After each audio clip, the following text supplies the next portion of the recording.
मित्रांनो, स्वागत आहे तुमचं एका नव्या करकरीत मिनी ब्लॉग मध्ये, ज्या ब्लॉगचं नाव आहे आप्पाच्या गप्पा आणि आप्पाचा पप्पा. मित्रांनो, तुम्हाला मजा दाखवणार, मजा येणार, पूर्ण व्हिडिओ बघायची, अक्षरशः मजा येणार आहे. इथं आलो आपण, आप्पा आणतोय कुपन.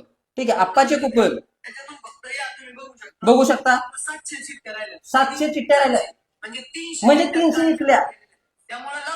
लवकरात लवकर या आप्पाकडे जा. आता आप्पाच्या 300 चिठ्ठ्याचा हिशोब लावू. कॅल्क्युलेटर तरी मित्रा. आप्पाचा पप्पा आणि आप्पाच्या गप्पाच्या पुढचा पार्ट, म्हणजे ह्यानी 2100 रुपयाला एक कुपन देतोय हा. इंटू ह्याने 300 चिठ्ठ्या विकल्या, म्हणजे मित्रांनो याचा धंदा झाला 6,30,000 रुपये. आता कुठल्या तरी मार्केटच्या व्यापाऱ्यांनी कमेंट करावी, दुकानदारांनी कमेंट करावी की 6,30,000 रुपये धंदा करण्यासाठी दुकानामध्ये माल कितीचा पाहिजे. दुकानामध्ये कमीत कमी 25 ते 30 लाखाचा माल स्टॉक पाहिजे. त्यावेळेस 6,30,000 रुपये धंदा होऊ शकतो. नाही, आप्पाच्या दुकानात माल आहे 8-8.5 लाखाचा, त्याच्यामध्ये एवढा धंदा शक्य नाही. त्यानंतर आप्पाने विकला, घेतला गेला 6,30,000चा. आप्पाच्या दुकानात कामाला पुरं दोन, एक आप्पा आणि एक आप्पाचा बच्चा. प्रॉब्लेम असा आहे की 6,30,000चा माल दोघांनी विकला. मग 15 पुरं ठेवून आम्ही धंदा करायला काय येडे आहे का?